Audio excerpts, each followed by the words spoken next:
Good evening, YouTube. You guys are now watching another segment of the CaliEffect. Today, for my Fave 5 Fridays, presented to you by Red Eyes Robotics. Really appreciate you guys for bringing this topic up. I'm going to be doing my favorite Yu-Gi-Oh card players, but since I really don't know anybody in real life that I would really say is one of my favorites that you guys would be able to relate to, I'm just going to be sticking solely to the show. If you guys want my Fave 5 of anything else, it doesn't matter. It can be Yu-Gi-Oh, Pokemon, whatever. It doesn't matter. Just go ahead and comment below, or just hit me up on a message, and I will try my fastest to get the video out there. So let's start off with number 5, my Valentine. Now, my Valentine makes this list not because of her skill, and also not because of her looks. I mean, don't get me wrong, she's probably one of the hottest characters in the history of Yu-Gi-Oh, but still, she doesn't make it for those reasons. She makes it because it's something about her that makes her so cool. I think it's mainly because I met Erica Schroeder at World Championship 2013, and she really turned over a new leaf for mine. At first, I really wasn't too fond of her. You know, she didn't want to have friends, and she thought she can be all alone and she can do it by herself, because one of the biggest things that I preach is that you need friends to help you and push you forward and bring you up.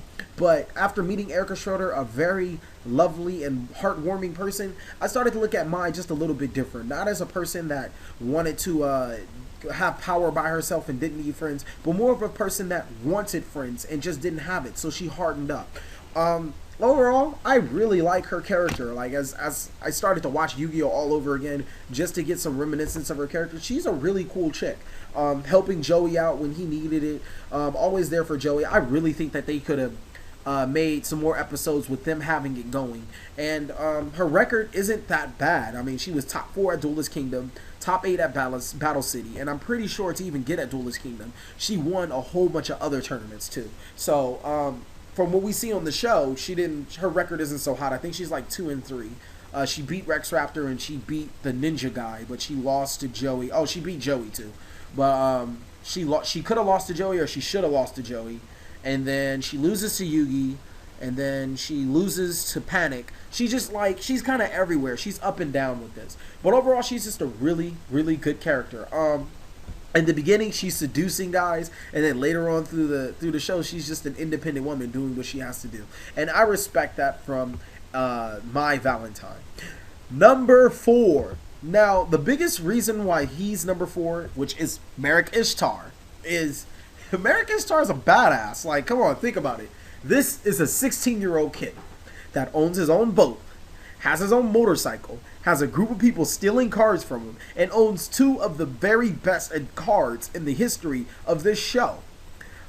I mean, come on, you really can't knock that. Merrick owns Wing Dragon Raw and Slifer at the beginning of the show, and he's just too G for that. Like, he doesn't care. Oh, did I also forget that he has the Millennium Rod that controls people's minds? But this is also the biggest reason why I don't like Yu-Gi-Oh! Abridged, because Merrick Ishtar, in my eyes, is a complete badass. He's like the legit OG guy. And in Yu-Gi-Oh! Abridged, they make him, I don't want to say it. Well, I do want to say it, but I don't want to offend anybody. So if you guys want to take this, don't take it as offense, because they really do make him gay. Like, they make him in love with Bakura type gay. And I really didn't see that in him throughout the whole series in the beginning, or he probably wouldn't have been in my top 5, because he's not what he is in the original series. In the original series, he's just a badass. I mean, come on. Who doesn't like badasses?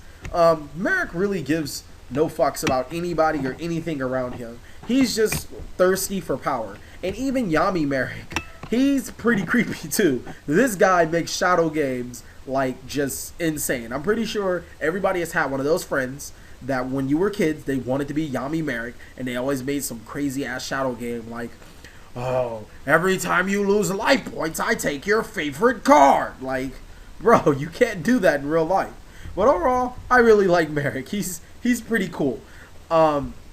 Number 4. Now, the reason why I like Ryu Bakura and Yami Bakura is because, first of all, Ryu Bakura is he's a bitch. I'm just going to put it out straight up. He's like the bitch of the series. But overall, Yami Bakura becomes the worst character in Yu-Gi-Oh! Why? Because he was there from the beginning, and he plotted all the way from the beginning to take over the world. Like, and he's right under Yugi and Kaiba and Joey and everybody else's nose to be one of the most evilest characters in the history of the game. Now, that's pretty badass.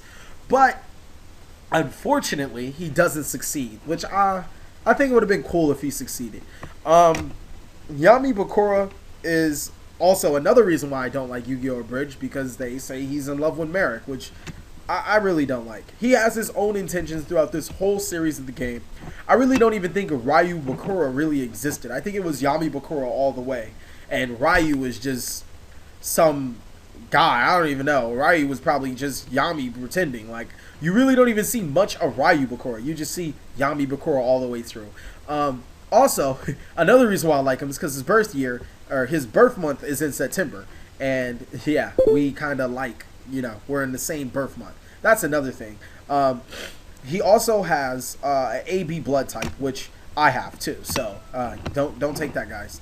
You don't need to remember that. But still, I really do appreciate the character of Ryu Bakura, mainly because you never would have thought he would have been this badass throughout the whole series. You just thought, okay, he's nobody. Okay, he's nobody. At the very end of the series, it's Dark Bakura. He's a 3,000-year-old ancient spirit. Like, come on, bro. You never would have mentioned that. Or you never would have thought it happening. Number 2. Seto Kaiba. Now, I think in this whole series, I like badasses because Seto Kaiba is the badass. Okay, he's just like Merrick Ishtar. He's rich as fuck. He doesn't give a shit about anybody unless it's Mokuba. And on top of that, he has the strongest normal monster in the history of Yu-Gi-Oh! Period. And he just happens to summon Poly Blue Eyes Ultimate Dragon. What are you gonna do? What are you gonna do? And it's like, I have nothing to fend for myself. Seto Kaiba is he's game changing. And without Seto Kaiba, I think that this really wouldn't be the show wouldn't even be as fulfilling as it is, because while Seto Kaiba has never won a tournament, he's also only entered one tournament, as we know, which is Battle City, and he came in top 4. Not too bad for only one entry that we do know of. Seto Kaiba is also pretty cool, mainly because he goes through a whole change from being a complete jackass to having some sort of a heart, and then into a businessman. Like, he runs his business, and then you get to know more and more about Seto Kaiba in the last season of Yu-Gi-Oh! How he runs his stuff and how he gets things going. Now, I think the biggest point for Kaiba is when he duels Siegfried, and he just completely destroyed Siegfried. I don't care what you guys say. I don't care how close that duel was. Kaiba pulled a Yugi Moto on Siegfried and just completely destroyed him. He had him stringed all the way through that game. He was like, yeah, I'm gonna destroy you. And I guess that badass attitude of him sitting down and opening his briefcase with all those cards and like, go ahead and pick a deck out of all these rare cards. I actually do that sometimes with a couple of my friends. I was like, okay, pick any of my decks, any of them. I don't care, and then I'll just beat them just to make the power level easier. I know I'm a jerk, but hey, it happens. Also, to become the I forgot. What am I thinking? To become the leader, or I'm sorry, the CEO of Kaiba Corp at the age of what, 15, 16? I can't really even tell you how old he was when he did become the CEO of it. It's pretty legit to take somebody of high figure and puts them in their place and take their own company. Pretty good. Another thing that I would like to point out is that his name is not Kaiba. It's actually Seto. Kaiba's his last name. I don't know why they always call him Kaiba, but hey, I'm not complaining.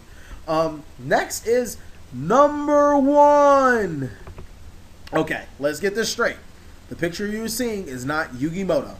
The picture you guys are seeing is not Yami Yugi. The picture you are seeing is the Pharaoh Atem. Now, I like Pharaoh Atem, not Yugi, or not Yami Yugi. Or, don't get me wrong, I like these two, but there's a distinct difference between Yami Yugi and Pharaoh Atem. Yami Yugi is the soul inside of Yugi. While it is Pharaoh Atem, it is still Yugi. It is the soul of Yugi, because Yugi's some direct descent. I don't know. It has something to do with that, or Yugi's the chosen one. I do not know. Pharaoh Atem is the actual character inside of the 1000 BC or 3000 BC, whatever you want to call it. So he's also the direct son of Akhenaten. I really don't know.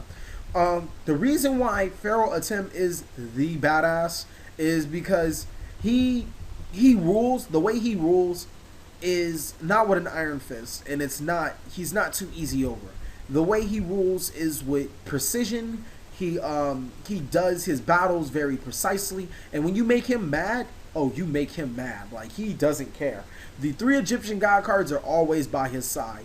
There's not really much else to say about the Pharaoh since we didn't have too many episodes with him, but I thought he was probably the best character in the history of Yu-Gi-Oh! Mainly because he was calm, he was always precise, he knew what to do, and he was never truly in trouble. He is more clutch than Yami Yugi and regular Yugi himself. Now, I guess you can say that he's lost a game, but they really didn't play games when Pharaoh Atem was playing. They played shadow games.